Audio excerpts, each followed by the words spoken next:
Hi everyone, my name is Jitendra. Before beginning this video, I would like to introduce myself. Basically, I am an engineer turned lawyer. I pursued my LLB from Campus Law Center, University of Delhi, and thereafter I completed my Master's LLM from York Law School, England. That's it. Let's start.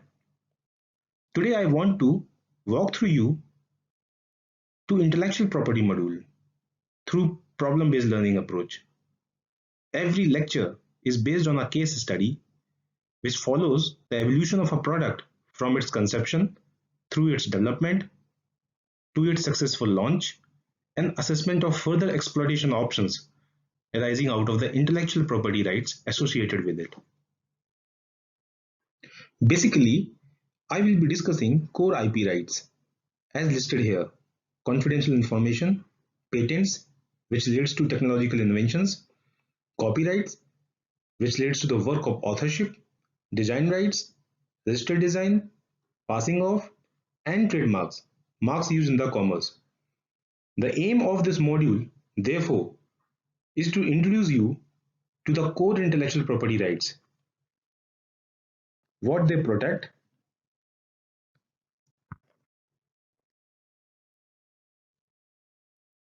what are their limitations,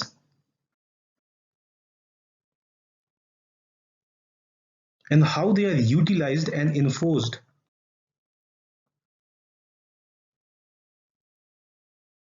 in a commercial environment.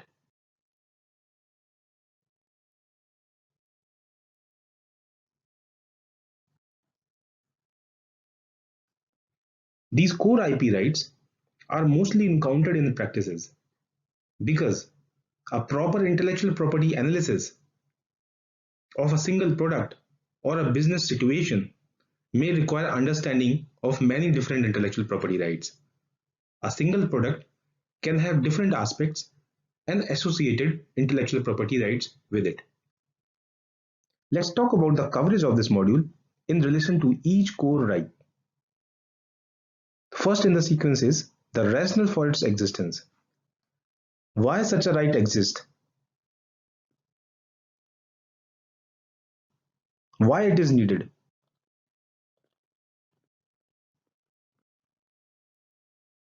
Second, the requirement for its valid registration or subsistence. So if there exists such a right, how it can be registered with respect to a process or product.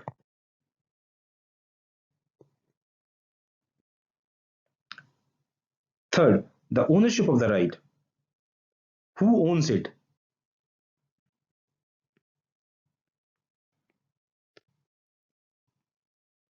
And to what extent it excludes others.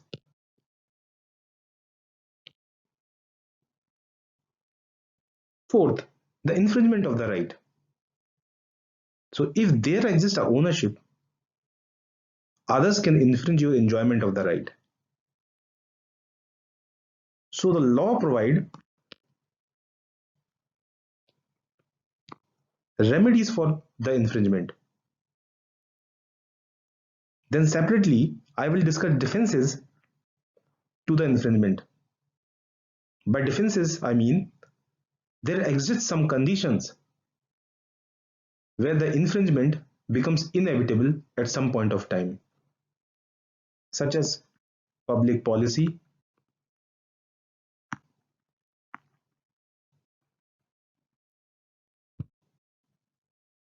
educating masses,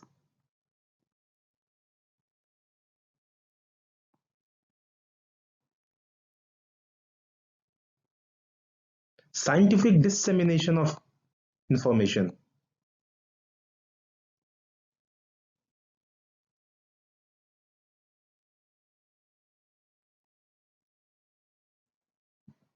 and lastly, some practical aspect of enforcement and exploitation. Learning outcomes. What we get from this module: an understanding of the role of confidentiality, patents, copyright, design rights in the protection of ideas and their expressions. An understanding of the role of trademark and the law of passing off in the protection of business goodwill and brands. Big multinational companies invest huge amount of money in creating goodwill and reputation. Therefore, they need to protect their goodwill and reputation, as it directly affects their investment as well as inventions. An understanding of the territorial nature of the intellectual property system, the international mechanisms used to address this, and the concept of exhaustion of rights. There exist different aspects of intellectual property rights, which varies in different jurisdictions. USA might have different copyright laws according to their statute and legislation, whereas India might have different. So we have to understand international as well as national mechanisms to address the need to understand different aspects. One of the most important learning outcome is one's ability to advise client on how intellectual property right can and cannot be used to promote and protect the creative effort. And lastly, the ability to apply the knowledge and the techniques developed in this module in different contexts will support you in long run. Teaching structure. Entire module comprised of 9 lectures, or you can say problem-based learning sessions.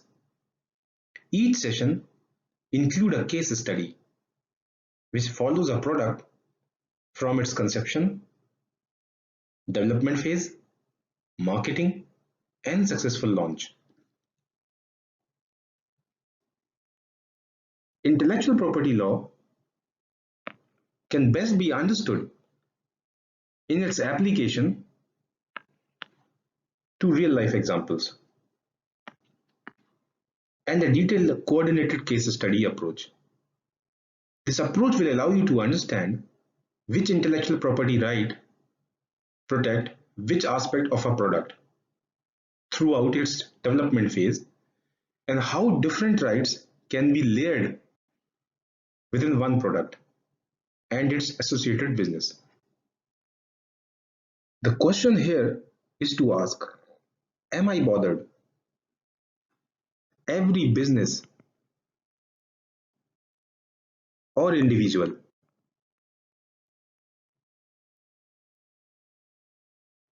should ask this question themselves. A man should own what he produces and should be able to prevent others taking unfair advantage. Therefore, business needs to protect their investment as well as inventions because they are making huge profit from their use. For example, a car. I designed a car, but someone stole my designs and made another car. Here the infringement is related to taking of intellectual creation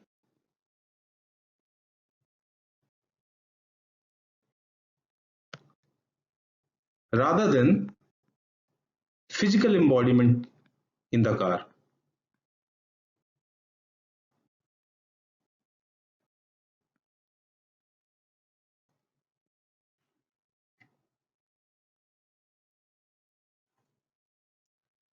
Alan Greenspan in Global Intellectual Property Law quoted, "A fraction of the total output of our economy that is essentially conceptual rather than physical has been rising.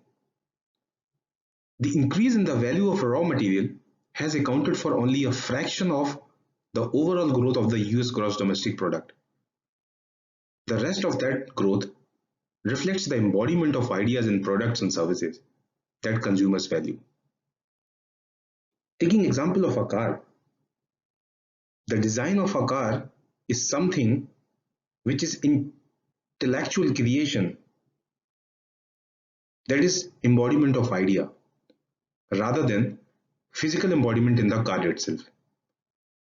Taking away of a car or any part of the car is physical embodiment aspect of the car rather than intellectual creation. James Canton in International Herald Tribune 2005 quoted, "In another era, a nation's most valuable assets were its natural resources. But in the information economy of 21st century, the most priceless resource is often an idea, along with the right to profit from it." Sir Winston Churchill, speech at the Harvard University, quoted, "The empires of the future are the empires of the mind." And this is very relevant in today's times. So, what is this thing called intellectual property? For me, intellectual property is stuff in my mind. Intellectual property is intangible creation of human intellect. Like any other property right, it allows creator or owner to benefit from their own work or investment in a creation. Obviously, these creations comes in very different form. Taking example of a car, the design of a car is something conceptualized as an idea.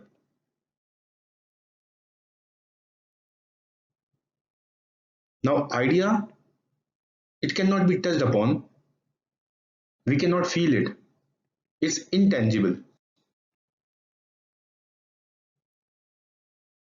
But when this idea is expressed in form of a car, a designed car, it becomes a tangible product.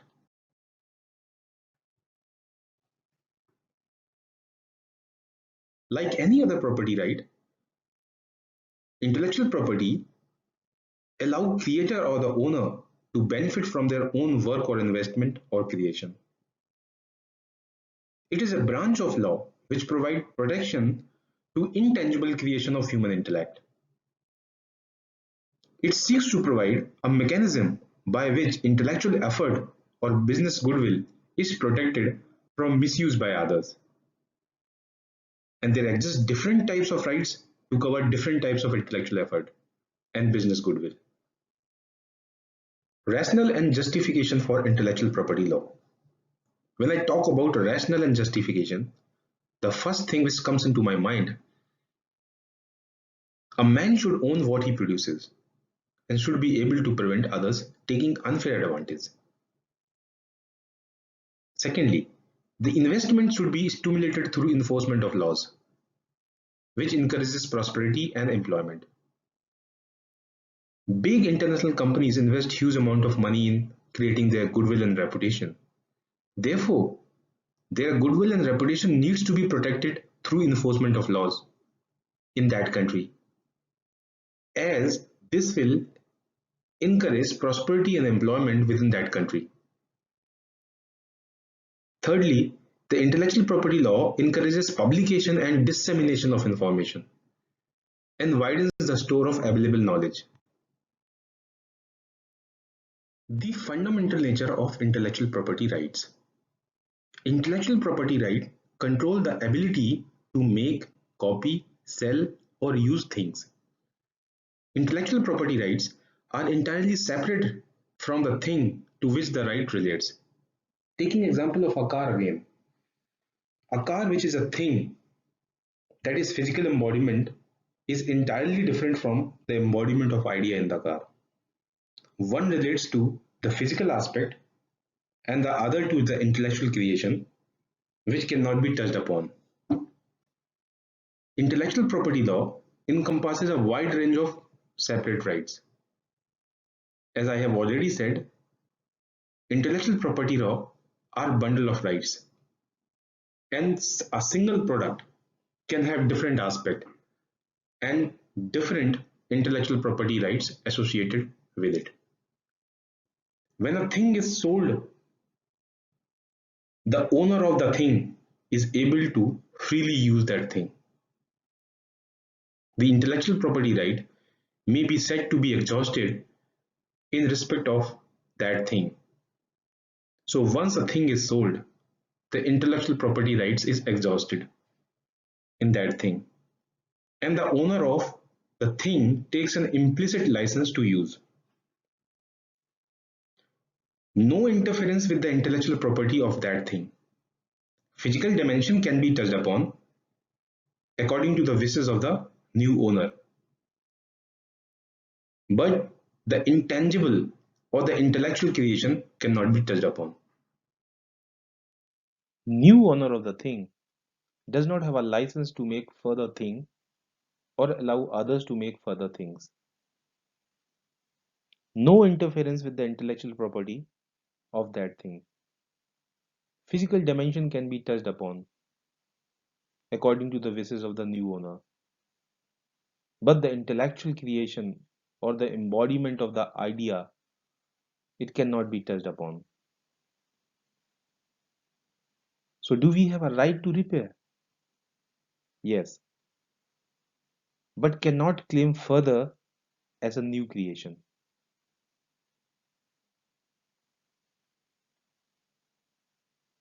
To prevent others from engaging in certain activities allows for permission. And this is what we call licensing.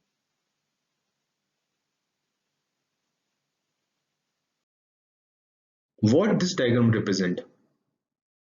Different products having different aspect and associated rights. Or I can say products are floating in the lake comprised of bundle of rights. A single product can have different aspects and associated rights with it. Each different aspect could be owned by different companies or brands, and they have associated rights with it. For example, a car. A car can have different aspects such as engine, tires, music system, etc. And these different aspects, they could be owned by different companies who have different intellectual property rights associated with each and every aspect. Inherent problem of intellectual property rights. Inherent problem of intellectual property rights. Ideas are non-rivalrous. Lots of people can use them at the same time. My use does not affect others' enjoyment. For example, public goods,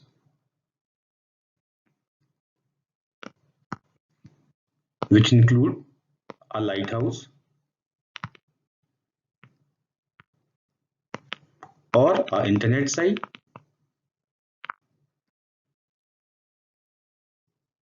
etc., etc. Both of these can be accessed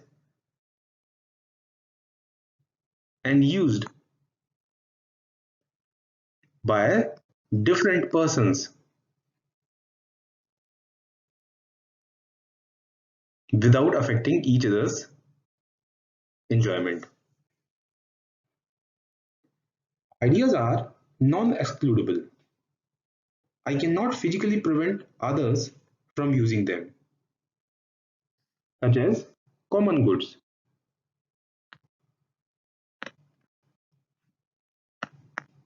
Fish, maybe in a pond or in sea. No one can prevent others from exploiting it. The question here is to ask, how do you clearly delineate a concept? Concept,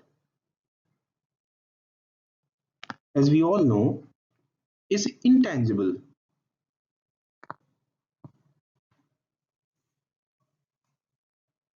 So how is it different from the existing concept?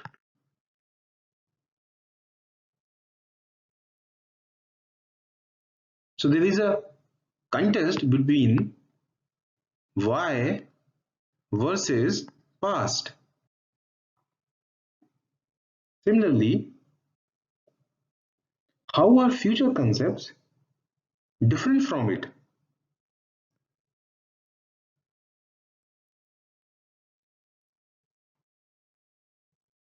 So there is a contest between why versus future. Intellectual property rights are bundle of rights.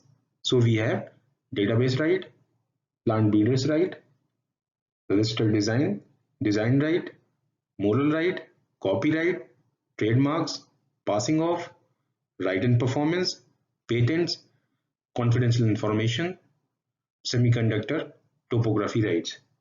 There are many similarities and differences between various rights that make up intellectual property law. There is a common ground between patents and registered design.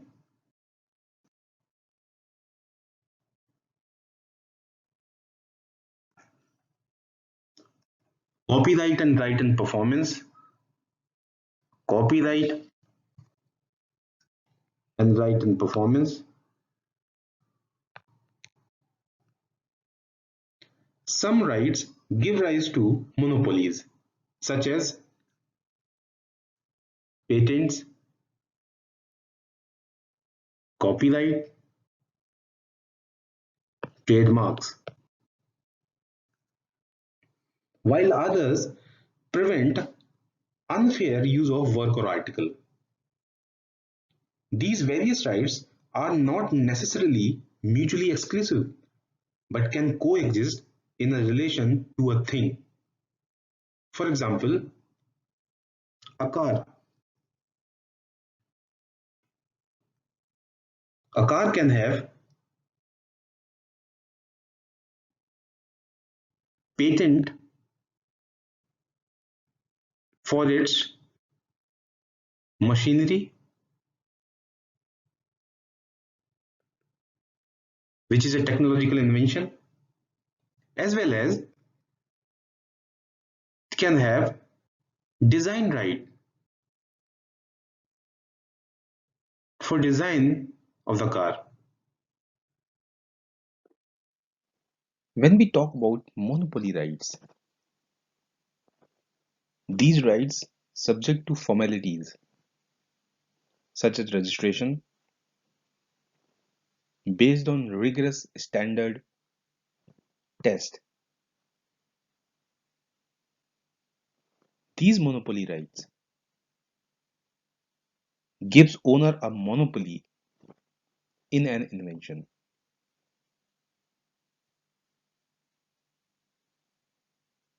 These monopoly rights are plant breeders' right, registered design, trademarks, and patents. Let's take up case study part 1. So there is a company Novotel Inc., a US based company, and there is another company Novotel Defense Limited is the Indian arm of the US based company. In 2011,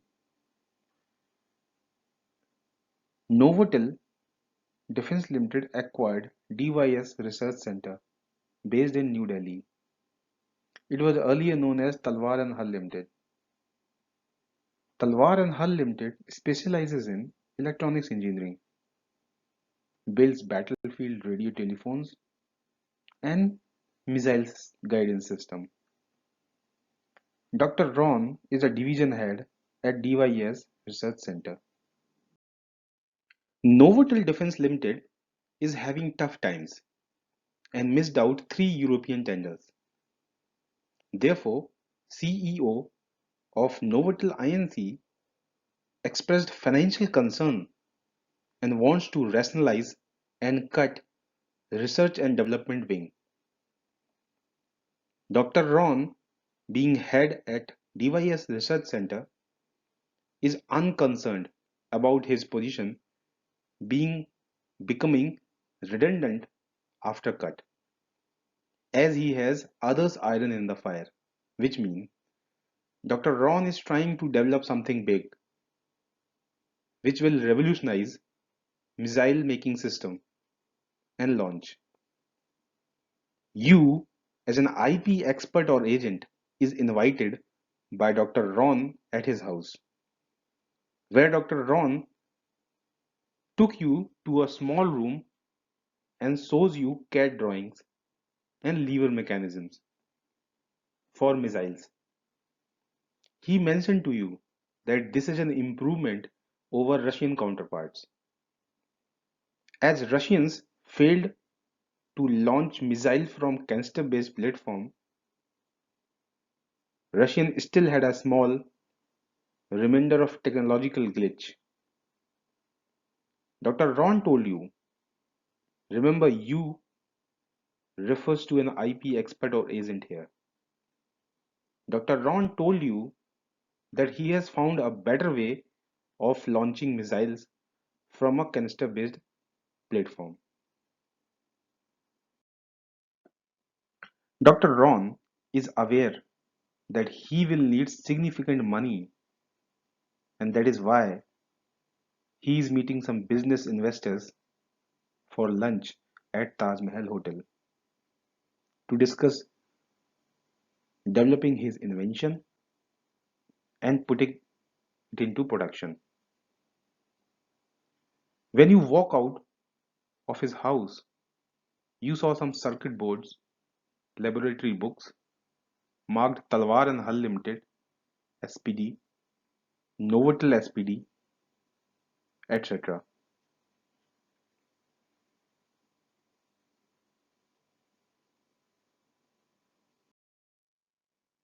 On your way back to the office, you call your assistant to search the patent database for patents invented by Russians, and on your return, you find a copy of EP0018276B1 on your desk. Based on the above case study, let's find out key parties involved in this business situation and their interest respectively. First party is Dr. Ron.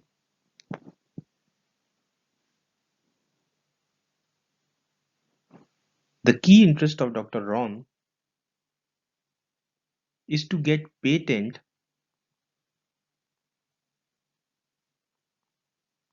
for his new invention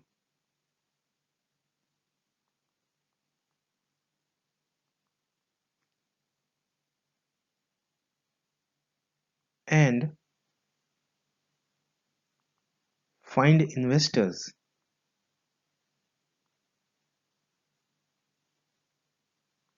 who will fund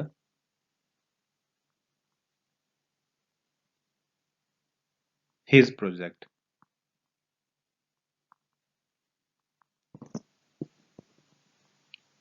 Second party is Novotel Inc., which is a US based company, and the key interest of this company is to protect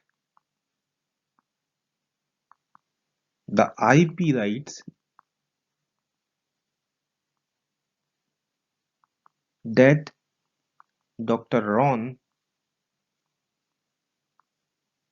has worked on.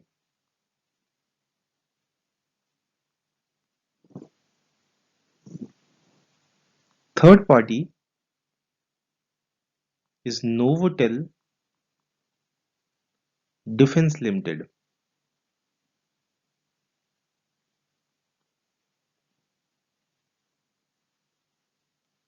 The key interest of this party is same as Novotel Inc.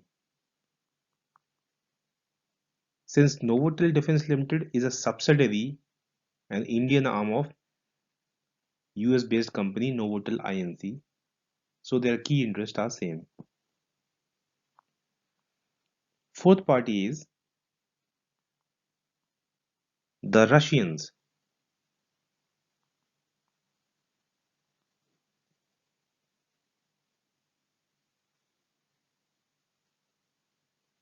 The key interest of the Russians would be to ensure that their product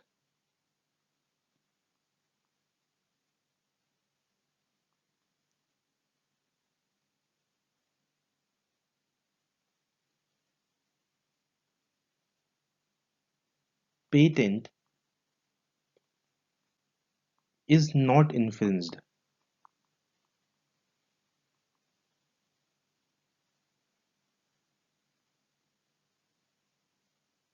and make as much as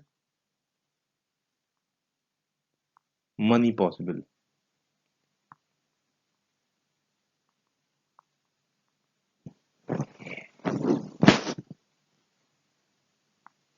Fifth party is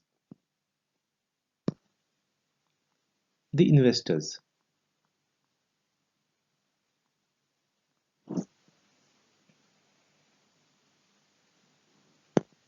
Investors will try to find out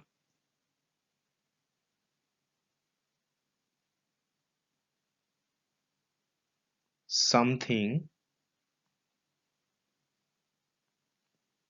worth investing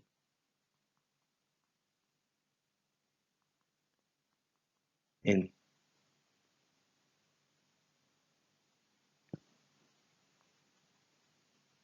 They will ensure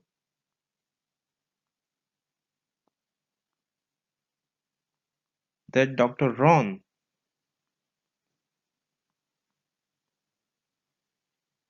owns what he says and someone else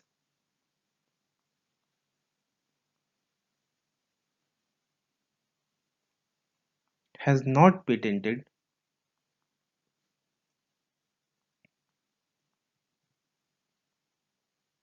it already.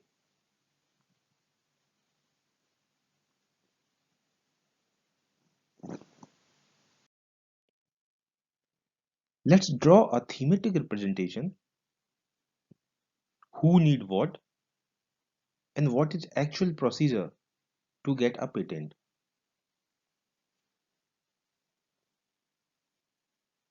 I am naming this business situation as I am in.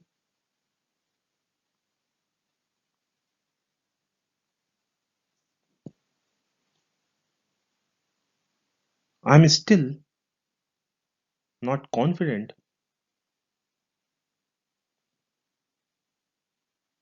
as an investor whether I am going to invest in Dr. Ron's creation.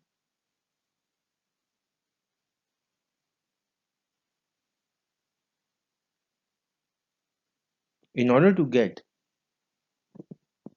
some confidence,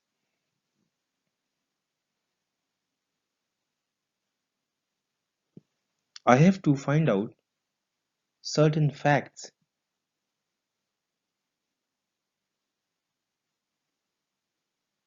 starting with the Novotel.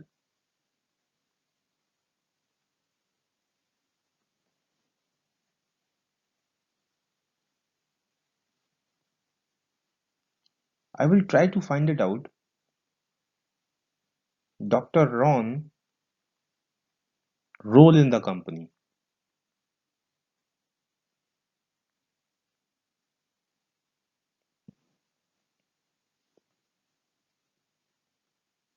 So he's division head at DYS Research Center and specializes in solving engineering problems.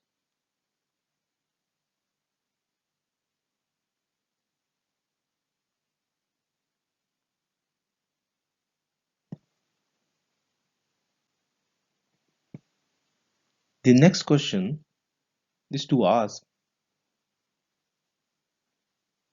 whether Dr. Ron is using company equipments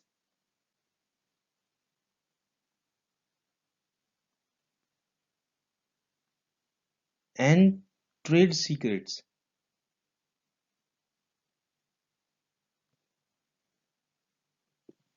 We will try to find it out.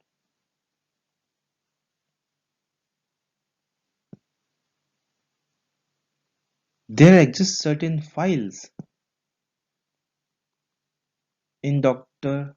Ron's house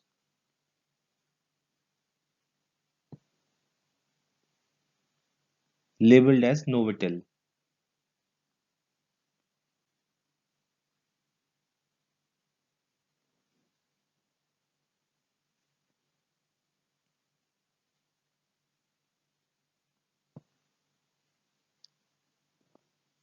Whether similar technology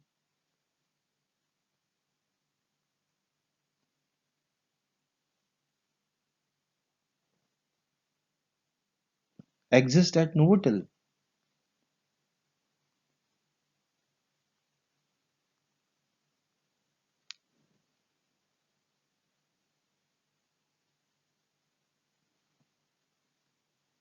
Did Dr. Ron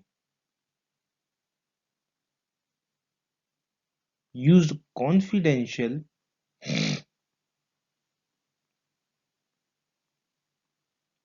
information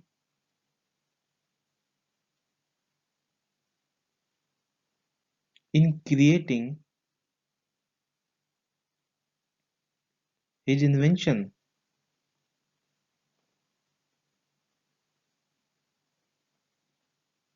So we have to look into employment contract aspect.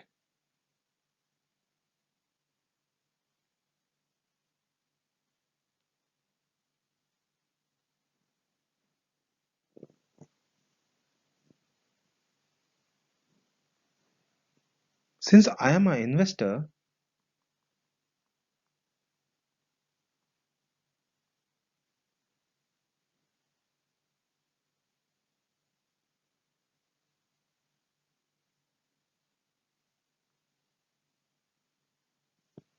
so I have to look from investing point of view. So I will check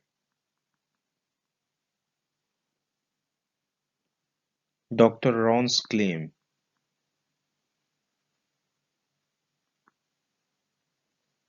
with due diligence.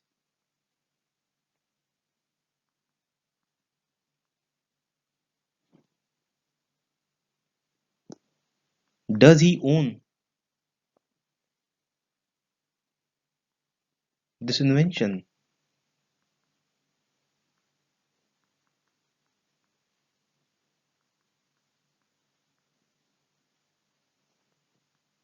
Can Dr. Ron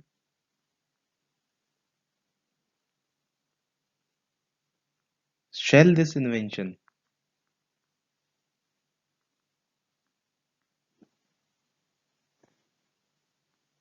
If yes, then is it good?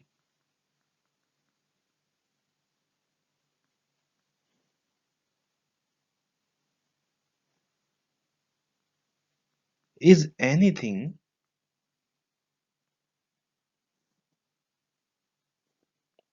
going to prevent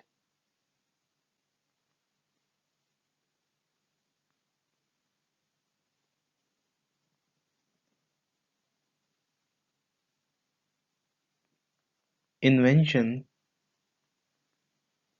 from selling.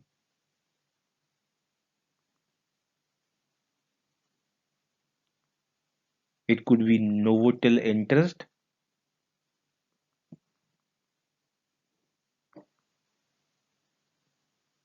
or existing Russian patent.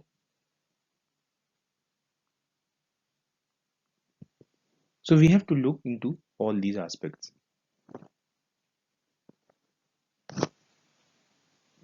Coming to patents,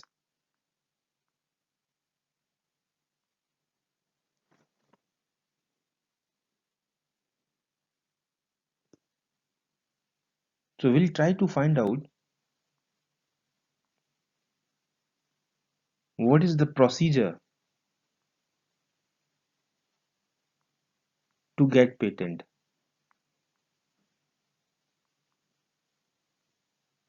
We all know it must be innovative,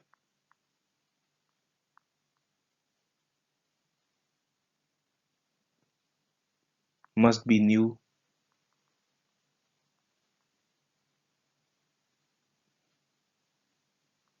How similar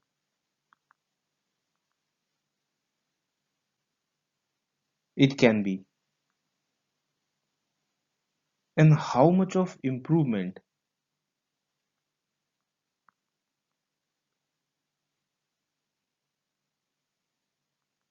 can be there.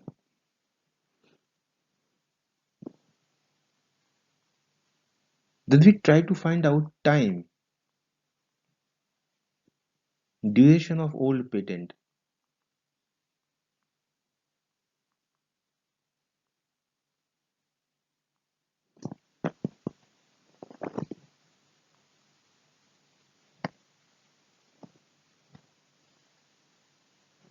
Then we'll try to know about infringement,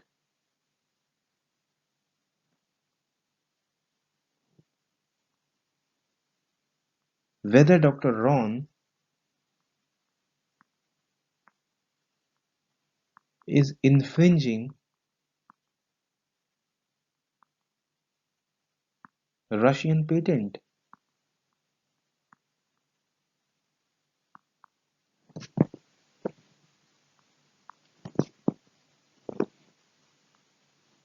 If not,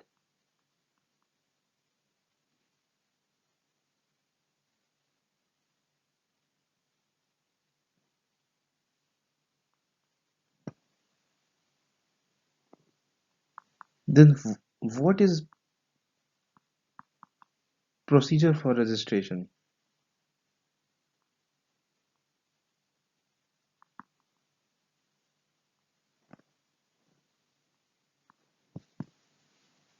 And then we'll talk about jurisdiction.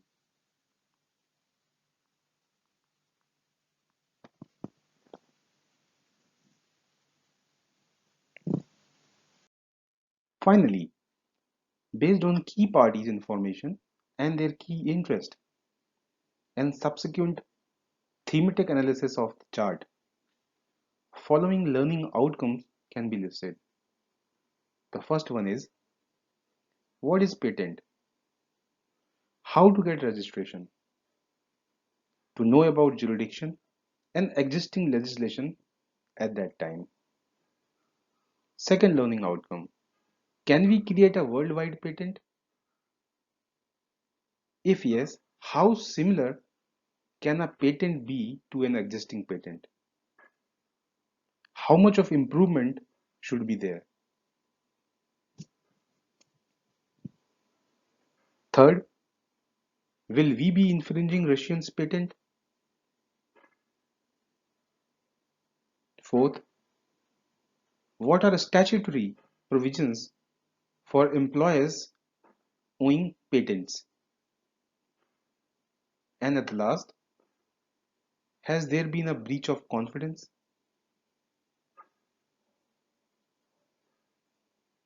Answer to these all five learning outcomes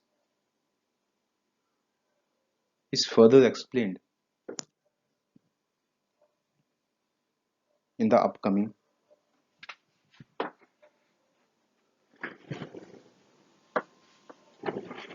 video.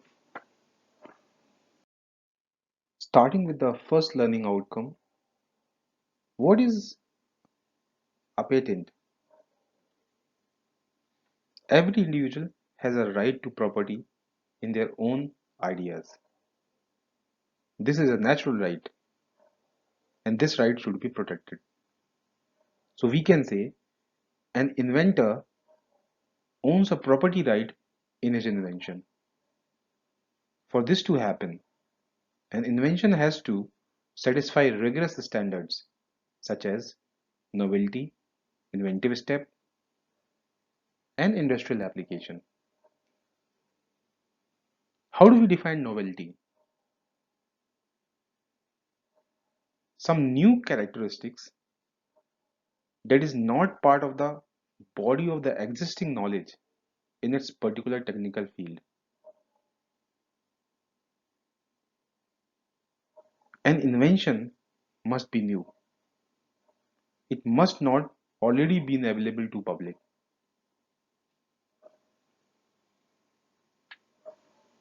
And what constitute a inventive step? That could not be deduced by a person with average knowledge of technical field. It must be more than the most obvious application of the technology. That is, invention is not obvious to a person skilled in that state of art.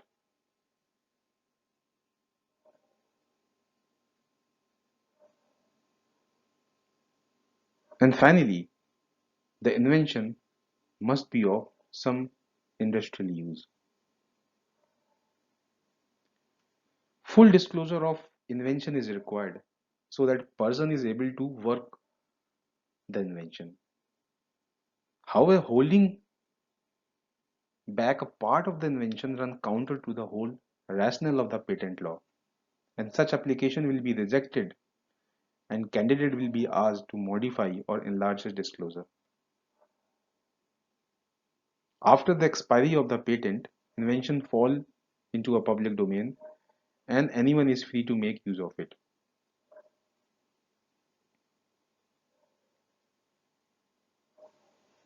How do we make difference between a product patent and a process patent?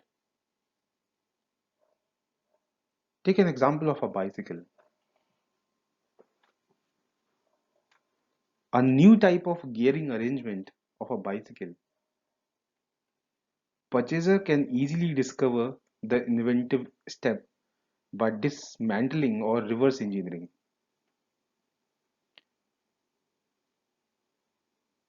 So this is a product patent. But if the invention include process of a manufacturing of bicycle gears, it is impossible to maintain secrecy.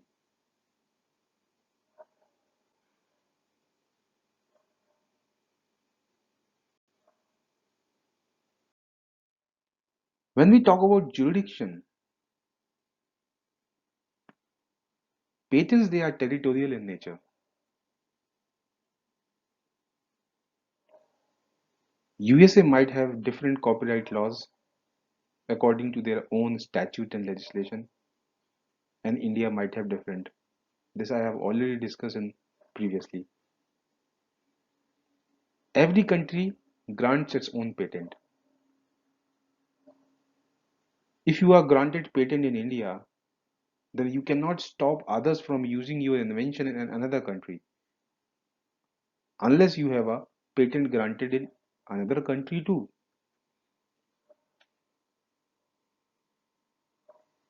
So how do we rectify this lacuna?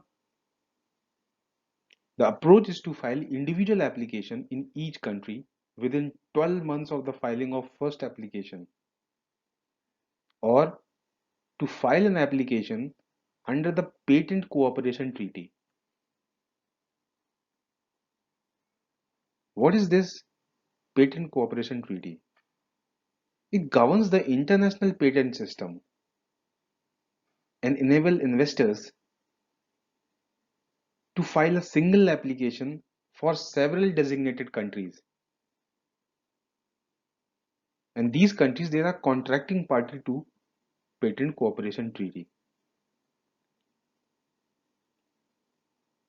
The application can be filed by a resident or a national of a contracting party either in national patent office of their own country or in World Intellectual Property Organization. This is called priority application and the date of filing is called priority date. Priority application gives two benefits. First one, filing application for grant of patent in other countries at a later date. So if you have a priority application, you can file for grant of patent in another country at a later date. Secondly, is provide benefit for examination of application on the basis of priority date. That is, an application filed on a later date will be examined as if it was filed on a priority date. So what is the advantage of international filing? It provides a basis for making business decisions with the help of international search report. Any country which is a PCT contracting party cannot reject during national phase filing on formal grounds. It is cost saving by avoiding repetition, and it's an opportunity for seeking license agreement directly from WIPO, that is World Intellectual Property Organization, Patentoscope. It's a repository under the World Intellectual Property Organization.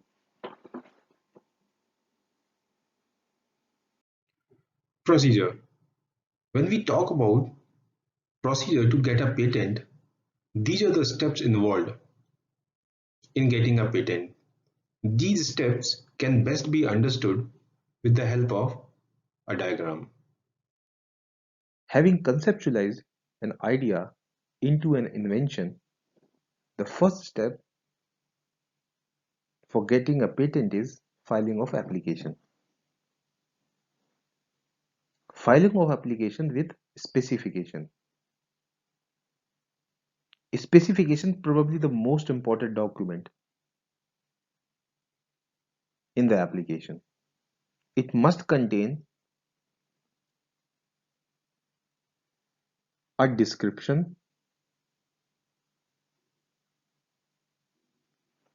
of the invention,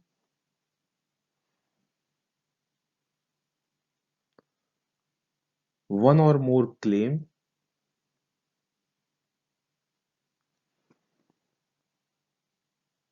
together with any drawing required to illustrate the invention. The specification should be sufficiently detailed so that person skilled in the art can work the invention and put into effect.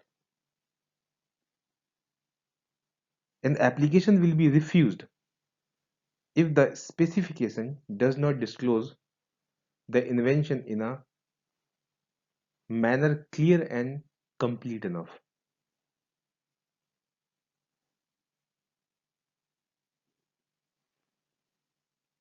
So when we talk about claim,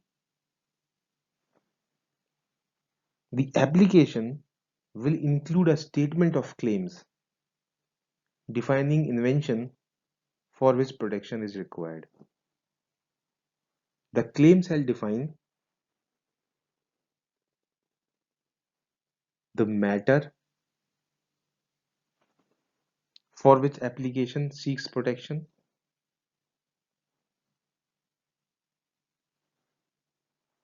the claim shall be clear and precise enough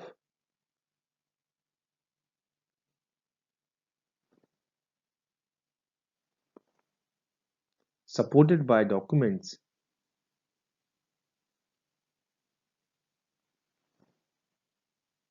and relate to one invention or to a group of invention which are so linked to form a single inventive concept.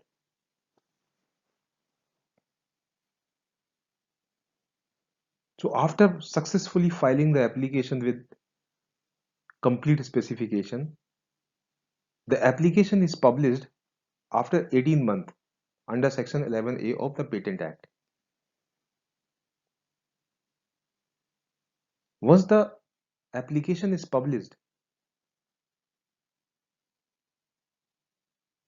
now this application is open for pre-grant opposition under section 25(1) of the Patent Act. This pre-grant opposition gives an opportunity to any competitor or any representative to oppose the application for the invention.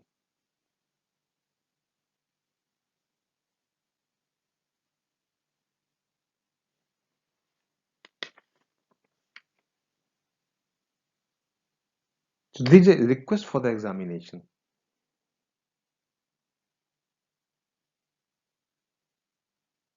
The outcome of examination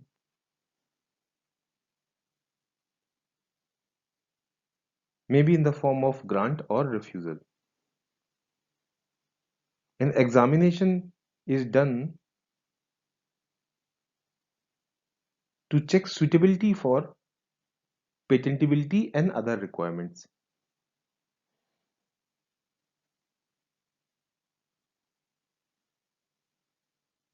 If after examination the probable outcome is refusal,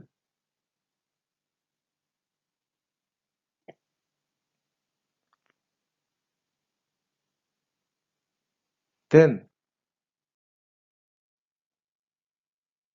re-examination of amended documents is the only option, and the controller offers a hearing to the applicant. The application is to be put in order within 12 months from the issue of examination report. If the objections they are not met within 12 months, the application is abandoned. If the objections are met within 12 months, grant of patent under section 43 and subsequently the publication of the grant is done. After publication, there is another opportunity for post grant opposition to grant of patent, and then finally the decision of the controller to grant patent, and then finally the patent is granted. This diagram shows a international mechanism for granting a patent. So you have an invention, you file an international application. This is filed with the receiving office, which may be international authorities, and the similar copies is transmitted to WIPO, International Bureau. These international authorities, in collaboration with WIPO, carry out search, prepare written opinion, and transmit reports to WIPO. Now WIPO is publishes on Patentoscope, that is a registry under the World Intellectual Property Organization. Then Patentoscope this communicates to the designated office where you have filed your patent, national office or regional office. And finally the patent is granted.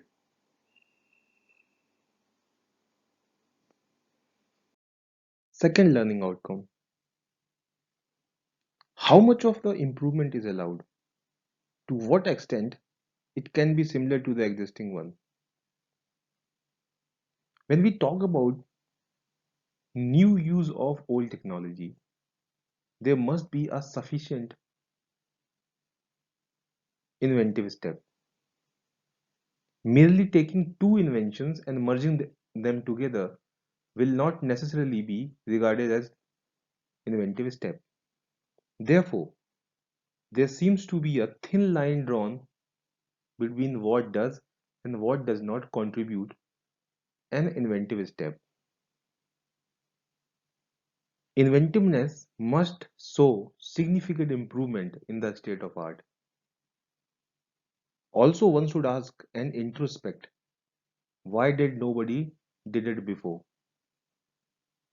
Since Dr. Ron has solved what Russians failed to correct, the glitch in the lever mechanism for canister-based launch, we can say this is significant improvement over the old technology, significant improvement in the state of the art over old technology.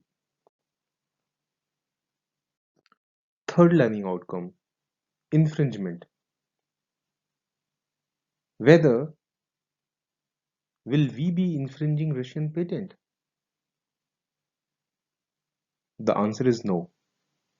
As Dr. Ron confidently owned new inventive step with significant improvement. So there is no infringement over Russian patents. The fourth learning outcome,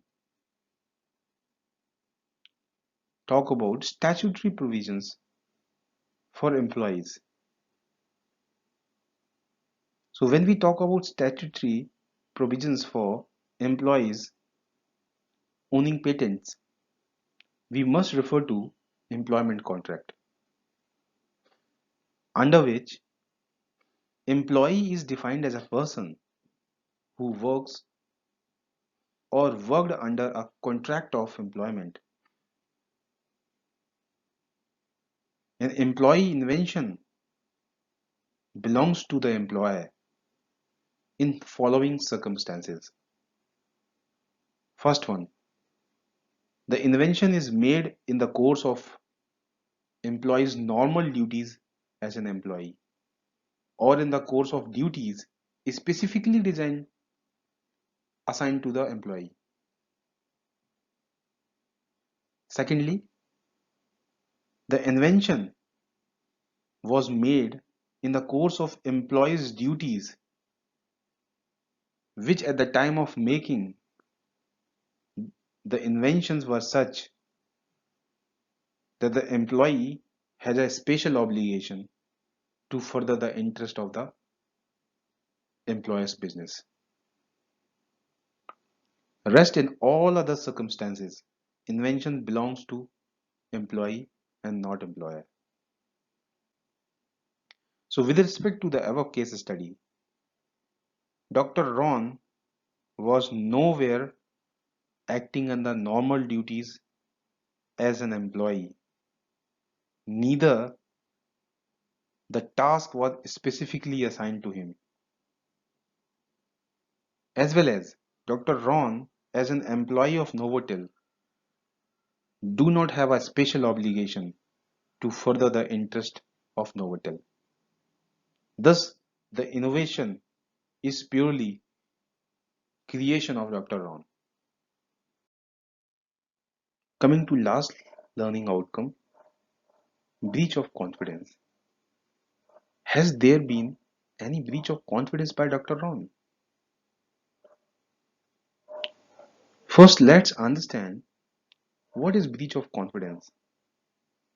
Every person owes obligation of confidence to other in some form, such as doctors to patient, solicitors to client, employee to employers, etc. In terms of patent law, it is essential that detail of invention do not fall in the public domain before filing of the patent application. The law of confidence protects trade secrets or information of all type. which is not in a public domain.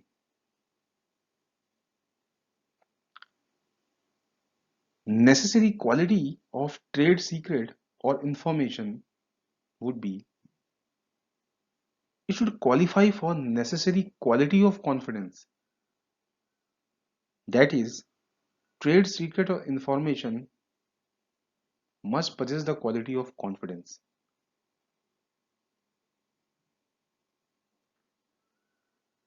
And it has been disclosed in the circumstances imposing duty of confidence. And last, there has been or will be an unauthorized use of that secret or information.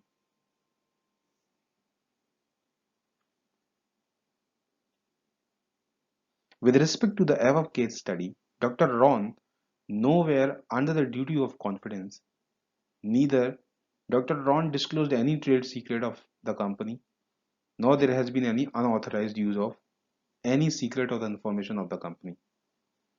Although there is a doubt over existence of Novotel labeled books and integrated circuit boards lying at the Dr. Ron's house. To be clear, Dr. Ron involved in various patents under the company Novotel. So just mere existence of such material could not justify the use of equipments by Dr. Ron in creating his own invention. There is more to learn about law of breach of confidence. The law of breach of confidence is designed to such an extent as to reflect the right of privacy and freedom of expressions enshrined in the Constitution of India. The duty of the confidence may be imposed expressly or implied from the circumstances or the status of a person disclosing such information. And in the absence of express term in the contract of employment, a duty of confidence will be implied, but will not prevent an ex-employee making use of what they have learned and which has become the part of their skill and experience. So Dr. Ron is very much right in using his skills and experience gained at Novotel, a DYS research center, for creating his own invention. Hey guys, thank you for listening. Do not forget to like and subscribe to my channel. Be ready for the upcoming continuation of the subsequent case study. Thank you very much.